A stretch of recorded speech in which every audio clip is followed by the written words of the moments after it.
Salmos de número 150, por favor. Livro dos Salmos de número 150. É um texto bem conhecido. Deus abençoe o pastor Alailson mais uma vez pela oportunidade de partilhar a palavra de Deus. Salmo 150, assim está escrito: Louvai ao Senhor, louvai a Deus no seu santuário, louvai-o no firmamento do seu poder, louvai-o pelos seus atos poderosos, louvai-o conforme a excelência da sua grandeza, louvai-o com som de trombeta, louvai-o com saltério e com harpa, louvai-o com adufes e danças, louvai-o com instrumento de cordas e com flauta, louvai com símbolos sonoros, louvai-o com símbolos altissonantes. Tudo que tem fôlego, louve ao Senhor, louvai ao Senhor. Fale conosco, Senhor, mais uma vez neste santo lugar, e fale conosco maravilhosamente, graciosamente, poderosamente. Que os nossos corações estejam abertos para receber a Tua palavra, que tenhamos fé para crermos na Tua palavra, Senhor. Trabalhe em nós, por nós e através de nós. Que nós possamos sair daqui desta noite melhores do que entramos, para a glória do Teu Filho Jesus. Amém e amém. Nós temos salmos que revelam triunfo, revelam derrota, entusiasmo, depressão, alegria, tristeza, louvor, arrependimento, admiração, raiva. Mas acima de tudo, os salmos declaram a grandeza de Deus, do Deus Criador, do Deus Provedor, do Deus que é Rei, do Deus que é Salvador, do Deus que é Pai, do Deus que é Pastor e do Deus que é Juiz. É interessante que este Salmo 150, ele trata de um convite para o povo, para todos, olharem para a grandeza de Deus. Você vai observar que os 4 salmos anteriores, eles começam com a mesma expressão, louvai, ou a expressão aleluia. É interessante que este maravilhoso salmo, Salmo 150, ele pode ser dividido da seguinte forma, e a partir de agora eu quero, de forma bem rápida e didática, a gente observar sobre as verdades contidas neste Salmo 150. Este salmo pode ser dividido da seguinte forma: onde louvar, por que louvar, e como louvar a Deus, e quem deve louvar a Deus. Tudo isso é respondido por esse cântico deste salmista, que depois de 149 cânticos, ele resolveu resumir todo o inário com este convite para as pessoas adorarem ao Senhor. A primeira pergunta é: onde se deve louvar a Deus? De acordo com o texto bíblico. Olha, o texto começa com a seguinte expressão: louvai ao Senhor, louvai a Deus no seu santuário, louvai-o no firmamento do seu poder. Percebam que o salmista está apontando para 2 espaços geográficos do louvor: primeiro, santuário, e depois, firmamento. Percebam que o salmista está dizendo que tanto na terra quanto no céu tem louvor a Deus, tem adoração ao nome do Senhor. E isto é extraordinário, sabe por quê? Porque na adoração há uma junção entre terra e céu, entre homens e anjos. Os homens adoram, os anjos também adoram. Porém, convenhamos, cá para nós, eu penso que a adoração humana tem um tempero a mais. Os anjos não passam pela luta que nós passamos. Os anjos não passam pelos confrontos que nós estamos sujeitos diariamente. Os anjos não passam, não vivenciam experiências emocionais que abalam nossas emoções. Os anjos, eles não pegam ônibus. Os anjos não acordam 6 da manhã para ir para o trabalho. Os anjos não têm atraso de salário. Os anjos não têm nada disso. Nós enfrentamos isso, mas mesmo assim adoramos a Deus. Está doendo, mas adoramos a Deus. Estamos chorando, mas adoramos a Deus. Estamos enfermos, mas glorificamos a Deus. Então o salmista está dizendo que neste ritmo de adoração, nesta dança da adoração, como diz Timothy Keller, que Deus nos convidou no Éden para entrar na dança da adoração. O Deus criador de todas as coisas. Então onde louvar? No santuário. Onde louvar? Neste momento que estamos reunidos aqui. Onde louvar? Neste momento de culto público que nós reunimos e declaramos publicamente que Jesus Cristo é o Senhor, é o Salvador da nossa vida, e nós erguemos as nossas mãos e adoramos a Ele na beleza da sua santidade. Então aproveite, você está no santuário do Senhor e você pode adorá-lo, glorificá-lo, exaltá-lo, bendizê-lo, magnificá-lo, pois a Ele seja a honra, a Ele seja a glória, a Ele seja o louvor para todo sempre. Ele é digno. Onde louvar? No santuário. É aqui, nesse culto público, podemos louvar a Ele. Agora a pergunta que surge logo após esta é: por que devemos louvar? Por que dizemos glória? Porque no momento em que no culto público aqui a equipe de louvor estava adorando, nós levantamos as nossas mãos. Por que que nós glorificamos a Deus? Por que devemos fazer isso? Aí o versículo de número 2 diz assim: louvai-o pelos seus atos poderosos, louvai-o conforme a excelência da sua grandeza. Por que louvamos? Por causa das obras de Deus e da natureza do nosso Deus. Aleluia! É por isso que louvamos a Deus, pelas obras dele, pelo que ele fez, pelo que ele faz, pelo que ele é. E quando o salmista aqui está tratando das obras de Deus, ele está falando da criação, ele está falando da preservação, ele está falando da provisão diária e ele está falando da redenção. Então quando nós, cristãos, que adoramos a Deus publicamente, começamos a lembrar da obra da criação, e eu me amarro naquele texto de Gênesis 1, 2 e 3. A obra da criação, e precisamente da criação do ser humano. O Deus que criou todas as coisas e decide fazer o homem do pó da terra.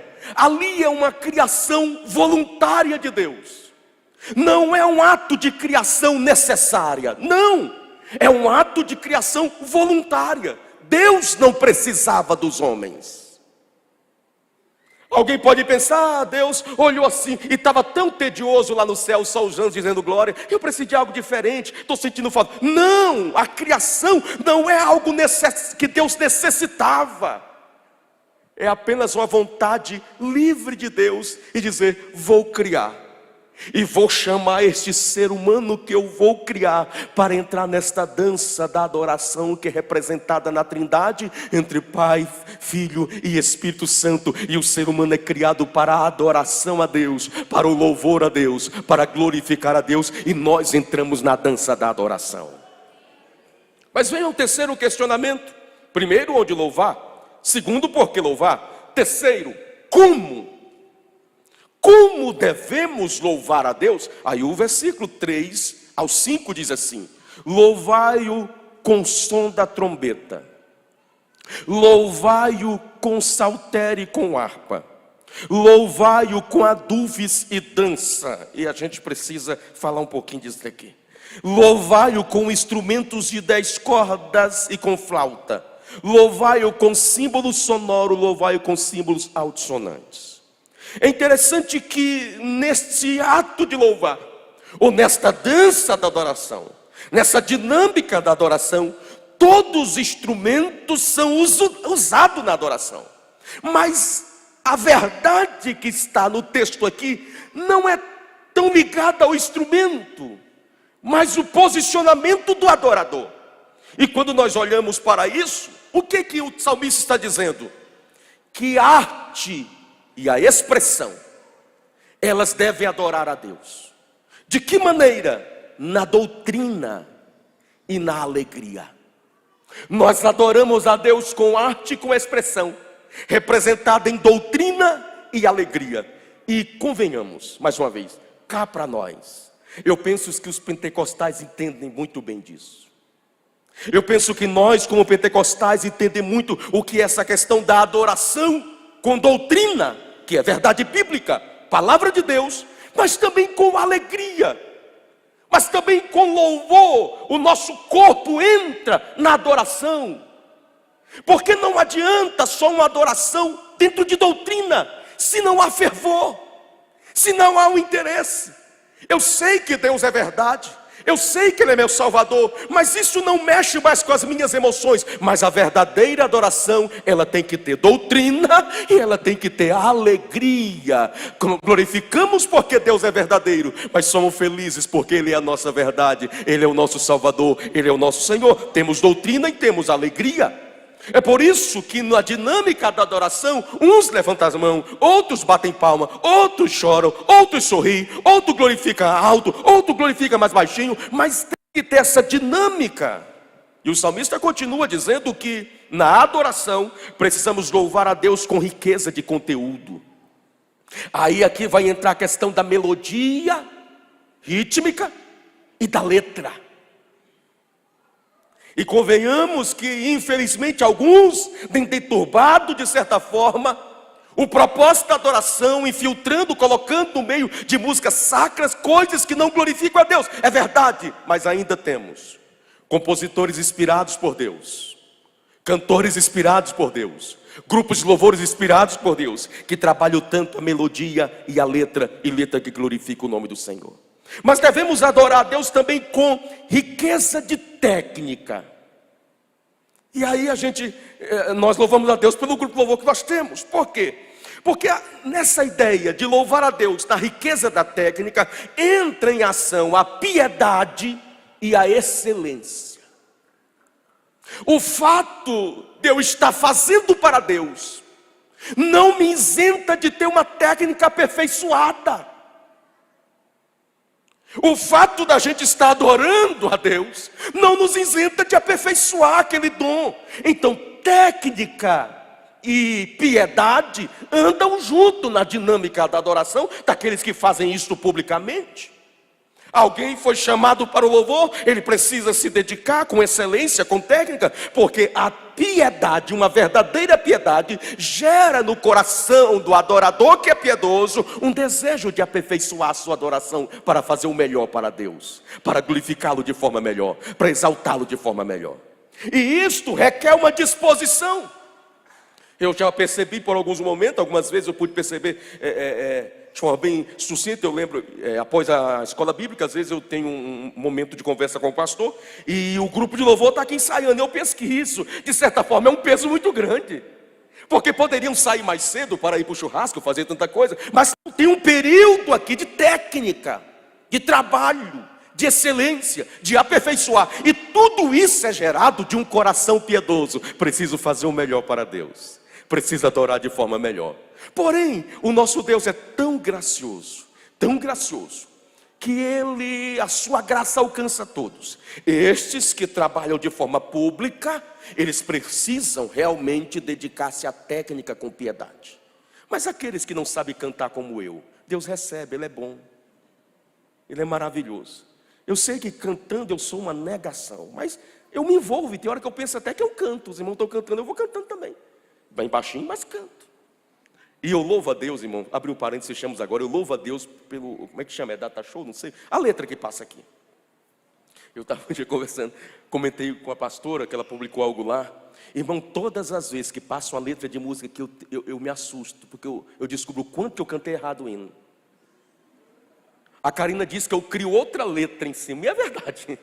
Tem hora que, meu Deus do céu, o hino diz uma coisa, eu estou dizendo outra, e assim a gente vai indo. Mas eu quero adorar, eu quero glorificar a Ele, eu quero dizer alguma coisa para Ele, porque Ele é o meu Salvador, Ele é o meu Senhor, Ele é o meu Redentor, e eu não posso ficar calado. Eu preciso glorificar nesse culto público, eu preciso cantar e adorar Ele nesse culto público, porque Ele fez tanto por mim, sem eu ter mérito algum, mas Ele resolveu me salvar. Então a Ele seja honra, a Ele seja glória, a Ele seja louvor para todo sempre. Você pode adorar a Ele, você pode glorificar a Ele, você pode exaltar a Ele. Nós estamos aqui nesse culto público para dizer publicamente: Ele é digno de honra, Ele é digno de louvor e Ele é digno de adoração.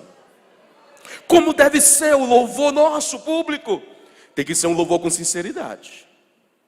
Lembra do que Jesus falou com a mulher samaritana? Vai chegar um tempo que o Pai está procurando os verdadeiros adoradores, que adorem ao Pai em espírito e em verdade, sinceridade. Por quê? A verdadeira adoração é uma resposta do amor de Deus. O amor de Deus invade o nosso coração e a gente é levado à adoração.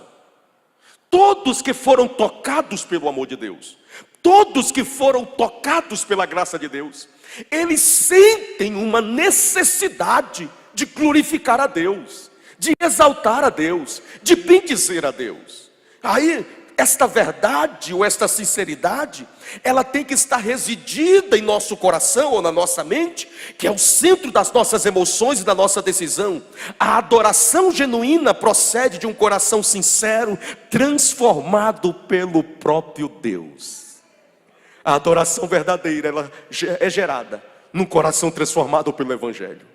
A verdadeira adoração é gerada no coração, é formada no coração daquele que foi alcançado pela verdade do Evangelho. Um coração quebrantado, rendido e contrito por Deus, facilmente responde na adoração. Quanto mais tocados pela graça, mais facilidade temos para adorar.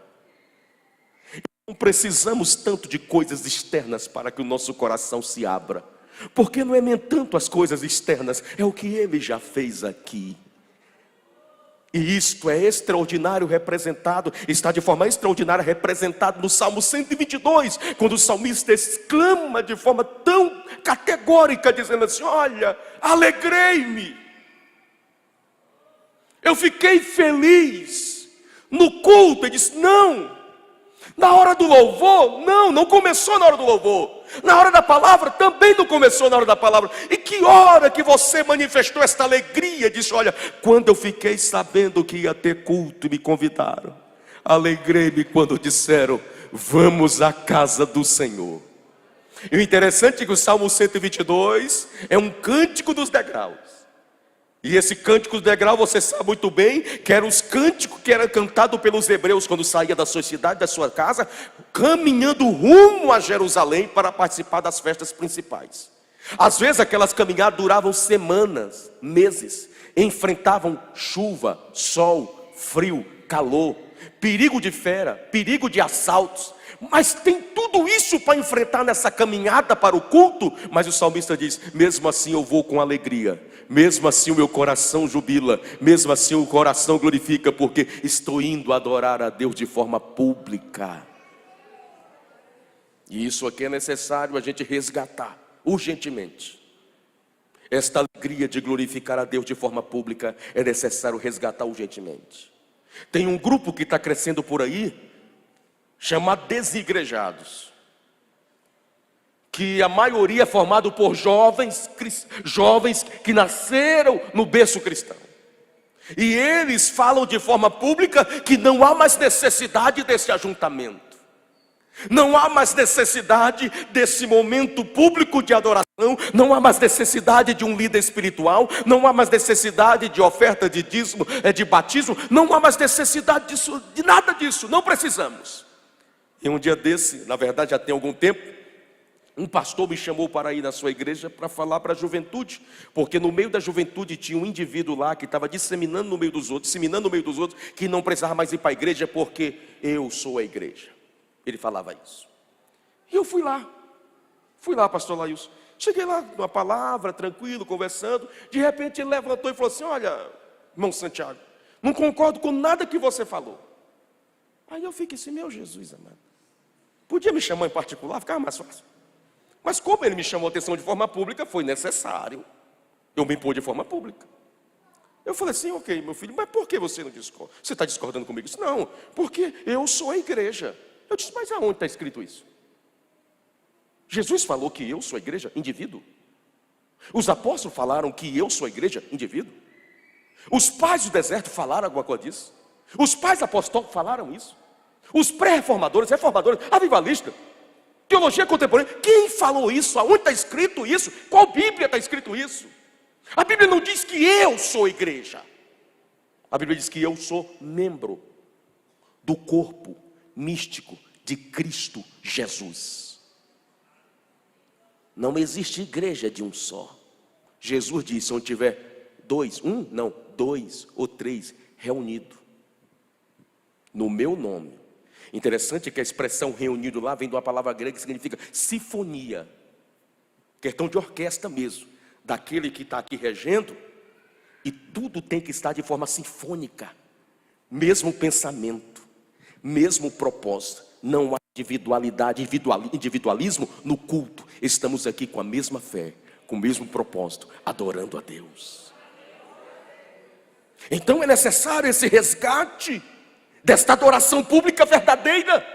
Que quantos estão dizendo aí que não há mais necessidade desse ajuntamento? Nós, como igreja de Cristo Jesus, dizemos publicamente: Deus habita no meio dos louvores, e quando reúne a sua igreja, Ele manifesta a sua graça para a glória de Deus. É interessante que quando nós falamos sobre essa sinceridade, o salmista trata isso de forma muito clara. Quando nos versículos do Salmo 51, ele está dizendo que a verdade no íntimo continua sendo a motivação correta para adorar a Deus. Aquilo que está aqui dentro. Por isso que a verdadeira adoração da igreja não é um mero barulho. Não. Não é um mero tocar de instrumentos. Não. É uma motivação do coração. É porque bebemos da água da vida. É porque fomos regenerados pelo sangue de Cristo Jesus. É porque fomos justificados por Cristo Jesus. É porque estamos no processo de santificação que o nosso coração se abre para adorar a Deus, para glorificar a Deus, para exaltar o nome do Senhor. Então, como devemos louvar? Devemos louvar com doutrina e alegria, melodia e letra, piedade e excelência e sinceridade do coração. Agora, mais uma pergunta para a gente encerrar: quem deve adorar a Deus? Quem são as pessoas que são chamadas para esse louvor público? Percebam, Salmo de número 134, por favor. Salmo 134, versículo de número 1. Está escrito assim: bendizei ao Senhor, todos vós, servos do Senhor, que assistis de noite na casa do Senhor. Erguei as mãos no seu santuário, aleluia, e bendizei ao Senhor, o Senhor Criador dos céus e da terra. Ele está dizendo: você que chega no culto, no santuário, vamos dizer assim, à noite, é um dever nosso erguer as mãos e adorar a Deus. Mas percebam que o salmista começa num âmbito menor e ele vai expandindo. Salmo 134 se resume ao culto público. Mas por favor, Salmo 100, Salmo de número 100, quem deve louvar? Verso 1 diz assim: celebrai com júbilo ao Senhor todos os moradores da terra. Percebam, a adoração sai do âmbito do santuário e agora todos são convidados a reconhecer esta soberania de Deus. Mas ele vai ampliar mais ainda. Agora vamos para o Salmo 150, por favor, versículo 6. O Salmo 150 já não é mais todos. O Salmo 150 já não é mais vós que assistis de noite. No Salmo 150, verso 6, agora é tudo. Tudo que tem fôlego, louve ao Senhor. É amplo. É amplo. Então o que o salmista está nos ensinando aqui é que não louvar a Deus é um pecado. Não adorar a Deus é a quebra de uma ordenança bíblica. Tudo que tem fôlego, louve, adore, glorifique. Por isso, nesta noite, eu digo a todos que me ouvem: por mais difícil que seja a sua situação, talvez desesperadora, sua vida talvez esteja completamente devastada, talvez a sua família está sendo assolada, está vivendo crises emocionais na sua saúde, na sua finança. Mas eu quero te lembrar de algo: você está respirando. Então, se está respirando, você pode adorar. Se está respirando, você pode glorificar. Se está respirando, você pode levantar suas mãos e glorificar a Deus. Tudo que tem fôlego, todo ser que respira, louve ao Senhor. Se coloque de pé, por favor.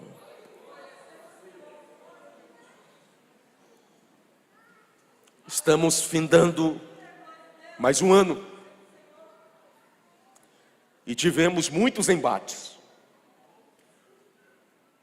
Teve momento das nossas caminhadas durante esse ano de 2022 que a gente disse: olha, o fim acabou, não tem mais jeito não.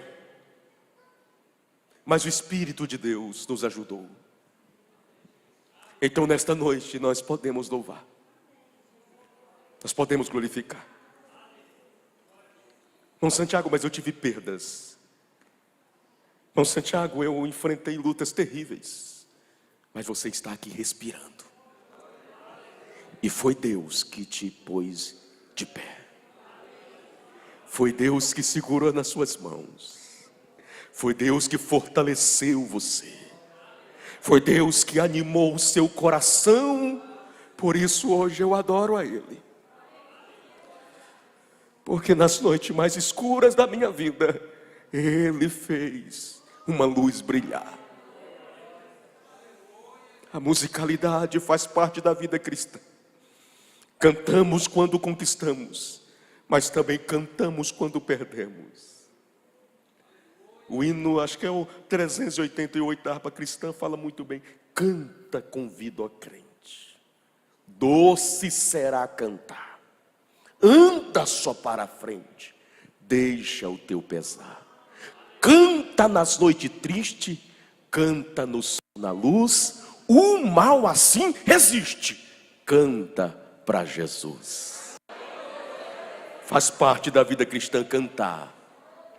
Com técnica ou sem técnica, adoramos a Ele, glorificamos a Ele.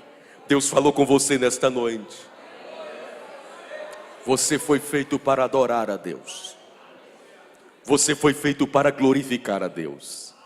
Este vazio que às vezes invade a sua alma é porque você está vendo tantas coisas e não entendeu que foi feito para louvar, para exaltar, para bendizer. A partir do momento que você compreender que você nasceu para adorar a Deus e você deixar Deus trabalhar no seu coração, no íntimo da sua alma, uma alegria vai invadir o seu coração e a sua boca se abrirá para dizer: a Ele seja a honra, a Ele seja a glória, a Ele seja o louvor, para todo sempre. Adoremos a Ele.